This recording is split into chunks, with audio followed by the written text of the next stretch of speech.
from the Mutual Broadcasting System. This is STRAT, Strategic Risk Assessment Talk. Now, retired Marine Intelligence Officer and globally recognized risk expert Hal Kempfer.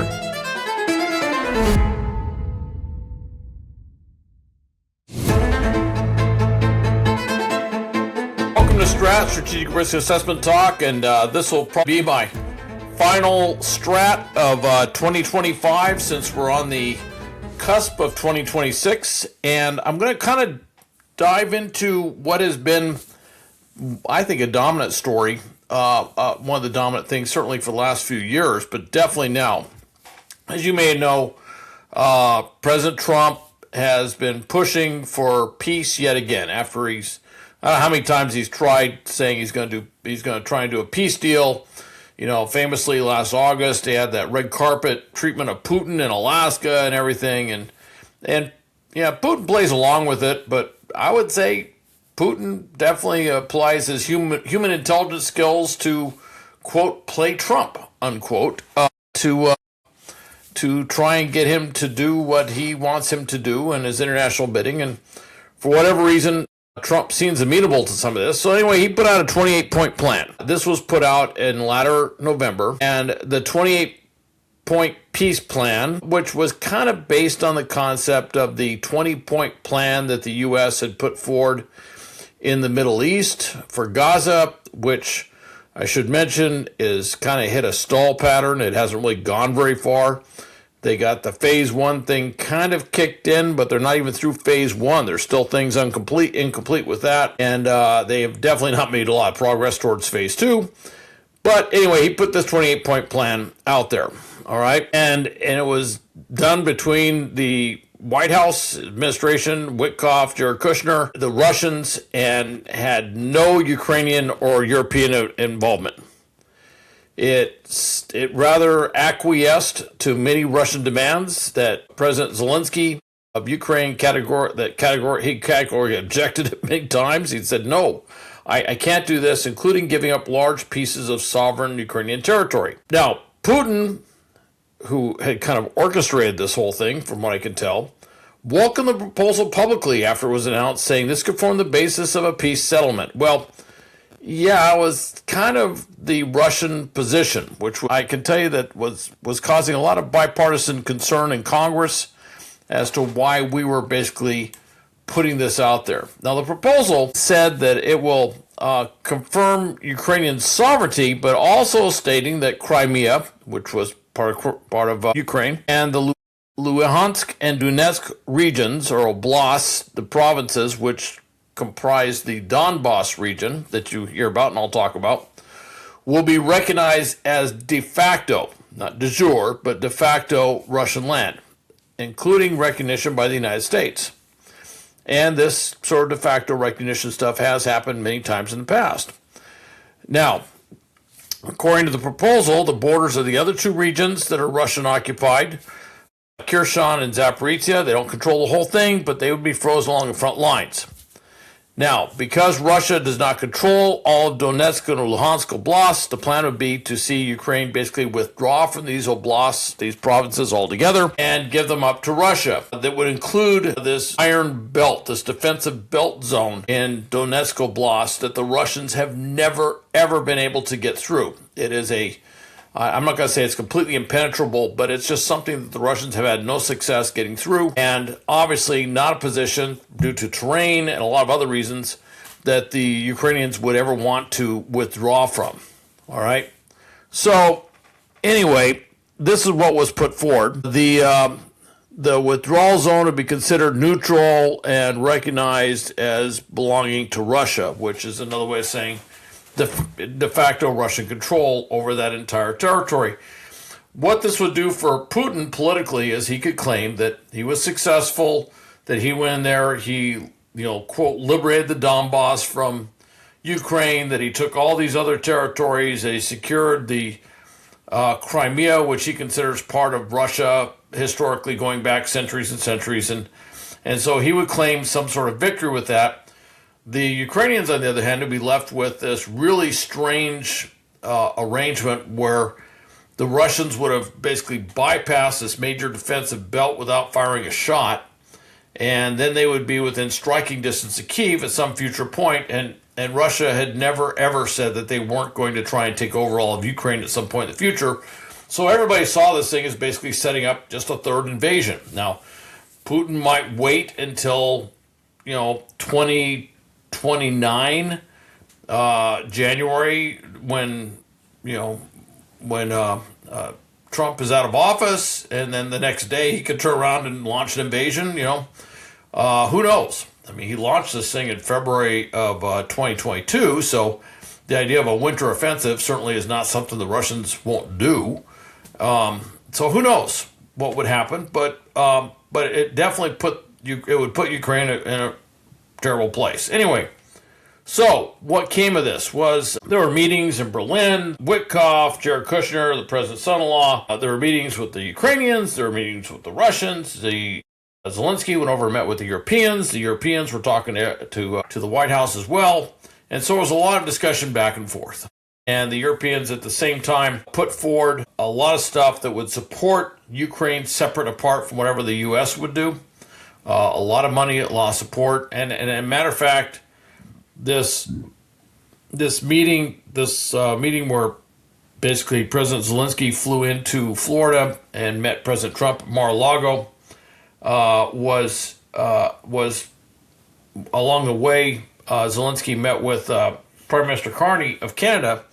Canada doesn't have a lot of resources, but they did pledge $2.5 billion worth of resources to support, in this case, the reconstruction effort. But reconstruction does have a strategic military value, because what they're talking about is reconstruction of energy resources. So what that means is the Russians are basically pounding and destroying the grid system, the energy infrastructure of Ukraine, the Canadian support would come in to rebuild that as quickly as possible. So they're actually, even though it's not technically military, it does have a military value. So anyway, all of this is going on. Zelensky came back with a 20-point plan. All right, that was a little bit different. This came out of all these discussions. This was not brand new to the White House. They knew what the 20 points were, and they met in Mar-a-Lago to talk about this. Now, recap, remember, the U.S. plan called for Crimea, Luhansk, Donetsk to be recognized Russian territory, and Crimea and all of Luhansk are currently and almost all of Luhansk are occupied by Russia. Not all of it. There is some that's still held by the Ukrainians. All right, so keep that in mind. All right. And then the Ukrainian forces would withdraw from parts of the Donetsk, which they control. That was the 28-point plan. Now, under Zelensky's plan, which came out of these discussions, and I almost hate to call it Zelensky's plan because it actually was something that was talked about with Witkoff, Kushner, it was talked about with the Europeans, that the fighting in Donetsk will be halted at the current line of control, the current battle lines, with Russian and Ukrainian forces withdrawing to create a demilitarized zone overseen by international forces. I don't know who those forces are. It's not quite clear how you'd even put that into place. All right, but that's the plan. The same goes for Luhansk, Zaporizhia, and Kherson Oblasts, that they too they'd stop where the fighting is. As I mentioned, not all of Luhansk is completely controlled by the Russians, even though the Russians say they do control the whole thing. They don't. Zaporizhia and Kherson, they absolutely do not control the whole thing. And so that would stop. And Russia would also withdraw their forces from some of these other places like Kharkiv Oblast and up in the Sumy Oblast area and various other areas where they made these minor incursions. They would simply just withdraw altogether. Now, Zelensky's plan also has $800 billion coming in from somewhere in aid to rebuild its infrastructure and economy after the war. And Ukraine would ramp up talks with the U.S. on a free trade agreement. All right. Ukraine is also proposing its country splits control of the Zaporizhia power plant. Now, the Trump administration called in the 28-point plan U.S., Ukraine, and Russia to jointly operate that massive plant. I think it's got 6 reactors, as I recall. Zelensky's proposal instead calls for Ukraine to receive half the energy produced at the plant, while the U.S. would allocate the other half. And it kind of leaves the Russians probably not getting any energy at all, or potentially unless the U.S. wants to sell energy to the Russians, which I don't rule out completely, but that would be what the plan was there. Zelensky's plan also calls for Ukraine, as I mentioned, to get $800 billion in aid for infrastructure after the war.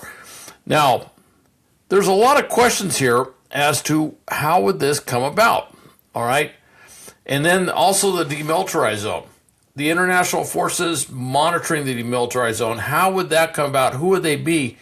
And when you're talking about international forces in the demilitarized zone, you're going to put either European, U.S., or some international troops with boots on the ground between the Russians and Ukrainians. So that's kind of what that means. Traditionally, large demilitarized zones with international peacekeepers involved mean the peacekeepers are right in the middle between the two sides. And so they would be right there. And I'm not sure if the Trump administration is willing to do that. Okay, it doesn't sound like something that he would want to do. Now, the EU has put forward a 2-year plan with $105 billion in loans going to Ukraine. Not quite sure how they're going to collateralize those loans.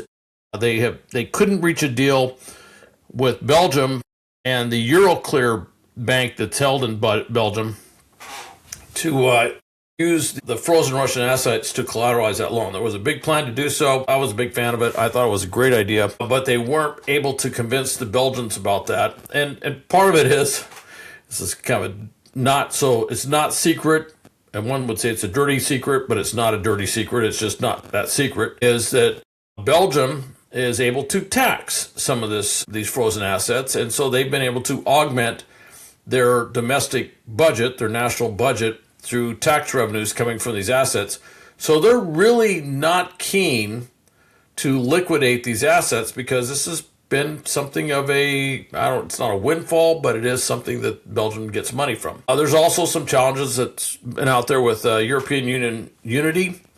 Certainly Hungary's been playing kind of the odd man out, Slovakia as well, and there is a general tilt going on in European politics to the right, which means that some of these countries that were strongly aligned with Ukraine are having some political figures step in that actually have some degree of friendliness, for lack of a term. I don't quite what I want to say. But anyway, they don't seem to be as strongly anti-Russian as some of the others. With some exception, Meloni, the Prime Minister of Italy, she has actually kind of surprised everyone in a lot of different ways. And she's been a pretty strong supporter of Ukraine. On the other hand, she also, even though she's a little bit further to the right, and generally you would say that she and Trump get along very well because of her politics, she also recently said something about Europe is going to have to kind of part ways with the U.S. and develop its own pursue its own strategic objectives in so many different words. And it was rather interesting. Coming from all things from Meloni, I would have thought she would have stayed fairly aligned with whatever President Trump was saying, but she was basically articulating something that was very different. All right.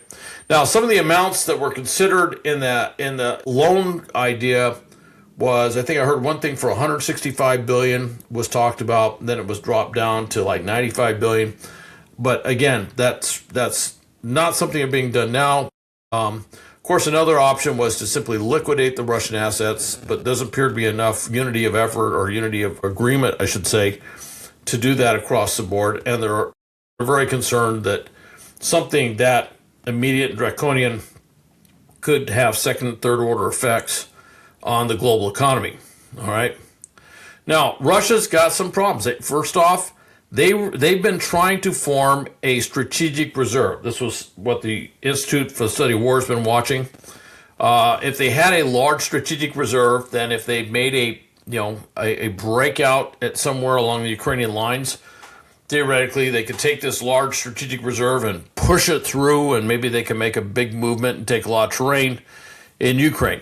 Well, they've been unable to do so for a lot of different reasons. A lot of it has to do with recruiting, training, lack of resources. Another thing is Russia's got an armor deficit. Yeah, they're producing some tanks and other things, but they're just not producing enough of them. And they've been going through all the inventory, all those World War II war stocks that they have. They've been pulling those out. They've been trying to make them something on the battlefield. They have taken horrendous casualties putting Russian troops in these old vehicles in this modern battlefield environment with first-person view drones taking out these old armored vehicles left and right. So they've been taking huge hits on that, and so that's a problem.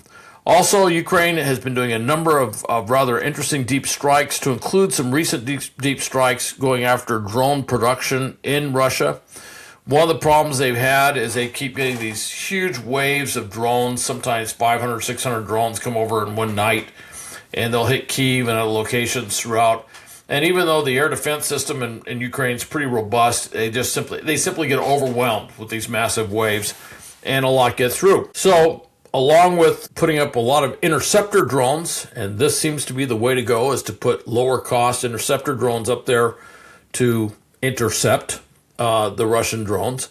The other thing they're looking at is using some of these deep strike drones to go in there and take out these Russian drone manufacturing and missile component manufacturing facilities throughout Russia.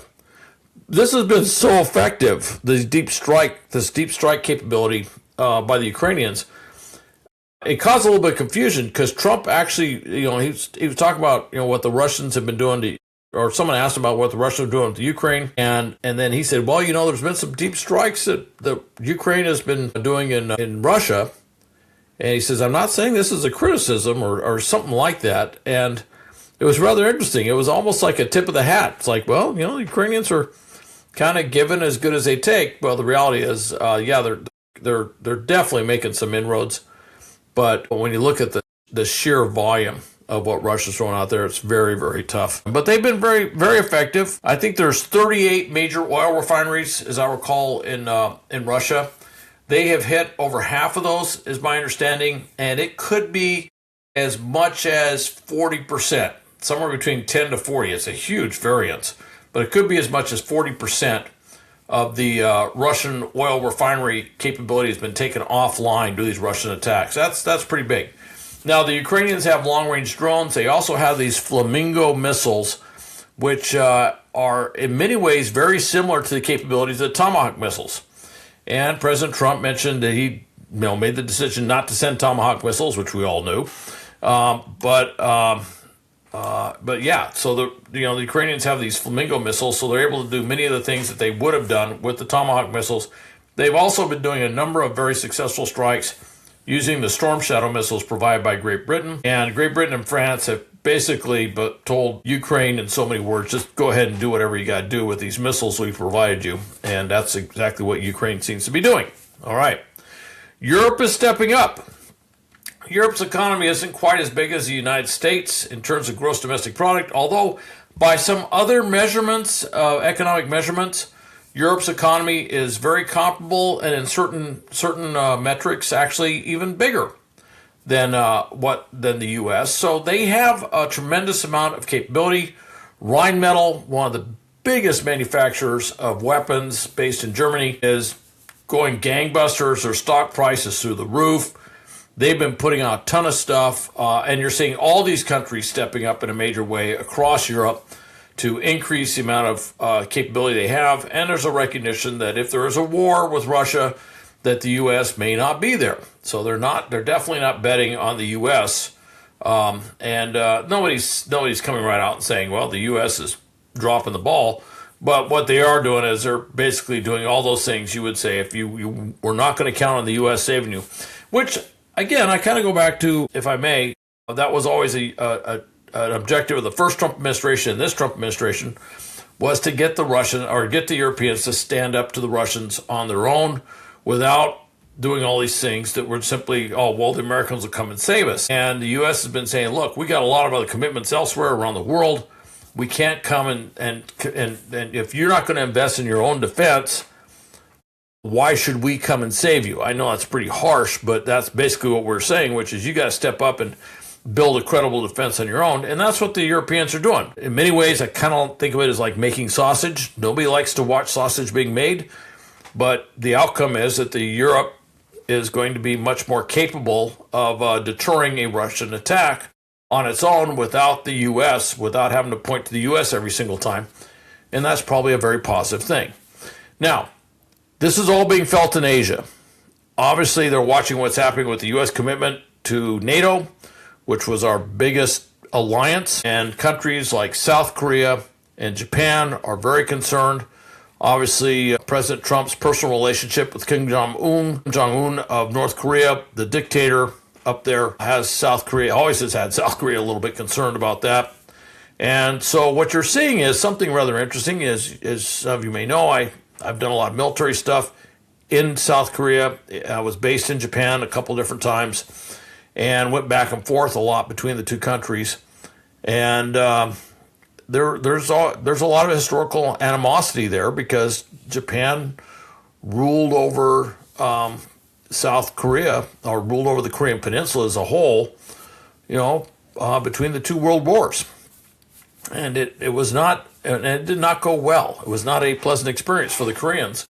So there's been a lot of animosity by the Koreans for the Japanese, but they do seem to be finally overcoming this. Now, one could say it's because all the World War II veterans, it's basically escaping living memory of what happened, so no one can remember it directly. Those who do have some memory are so old that they don't have a lot of influence, so it's all starting to change. But part of it's just by strategic necessity. They're looking at what's going on in the West Pacific. They're looking at what's going on in the East China Sea, South China Sea. Japan's actually saying what happens in Taiwan has a direct effect on Japan. That's very interesting. That is breaking out of Japan's previous position of we don't want to get pulled into something between Taiwan and China. South Korea hasn't quite said anything like that. South Korea doesn't want to get pulled into a war between Taiwan and China either. But with these two working together so closely, you're seeing that. And I think that's a direct relation to what they're seeing with the U.S. commitment in Europe and what they're seeing with going on in Ukraine. And they're saying we've got to be more self-sustaining, we've got to be more resilient, and we can't build everything based on the plan that the Americans will come in and save our bacon if we don't have enough capability on our own to hold these guys at bay. And so that's what they're doing, and they're building it up. So it's rather interesting to see how this is having a global effect across the board. So at the end, kind of going with the title of this thing, will there be peace in Ukraine? Or will Ukraine be carved up into a lot of little pieces that Russia actually controls? I don't know. I also think, based on the cognitive warfare, the information operations being put out by the Kremlin at this point, that certainly Putin is laying the foundation to walk away from whatever is put before him. He has very maximalist goals. Putin is not as stable as a lot of people think. The Russian economy is in a lot worse shape than most people realize, despite his incredibly draconian crackdowns, basically assassinating people left and right in Russia. If he even catches a whiff that they may have questions about his leadership or his control, despite all of that, there is definite discontent that's coming to the fore in Russia. And a lot of it's focused on Ukraine. And it's looking at the economy's doing poorly. He's basically liquidating the sovereign wealth fund because he can't get enough oil revenue to pay for the war. And economists have said this for some time, that sometime in late 2025 or in 2026, you're going to see the Russian economy start to stumble badly. I think it's already there. I think they're already stumbling badly. And I think he's got a real problem with this. And of course, the other thing is, and this is why the Europeans are a little nervous, he doesn't really have an exit strategy for this war economy. Even if peace is declared in Ukraine, he can't turn around right away and shift the economy back to what it was prior to February 2022. It is stuck in this war economy thing that he's made. So he's almost kind of built in a trajectory where if things freeze in Ukraine, he's got to look elsewhere. And of course, Estonia, Lithuania, and Latvia will tell you, well, we know where he's looking. He's looking at the Baltic states, which used to be part of the Soviet Union. And so that's that's the big concern. And if I was sitting in Estonia, which is a very flat country, no natural barriers to a Russian armored invasion, I'd be very nervous. And they are. And so are the Lithuanians, and so are the Latvians, and they're building these huge defensive belts in anticipation of what's coming down. Anyway, will there be peace? Or will we see Ukraine in pieces? I don't know. And if this thing completely falls apart, would this be the time that President Trump actually does walk away from any deal? It's very possible. I don't rule that out either. Although one of the things that came out of this meeting in Mar-a-Lago was a reiteration of the economic opportunities that come from Ukrainian and U.S. cooperation. President Trump is a businessman, and I think that kind of resonates in his ears. Thanks for listening to STRAT. Also, please visit stratpodcast.com and go to my YouTube channel, Hal Kempfer TV. And you can always go to my corporate website, www.global risk intelligence planning is the name of the firm, but www.gripsa.com.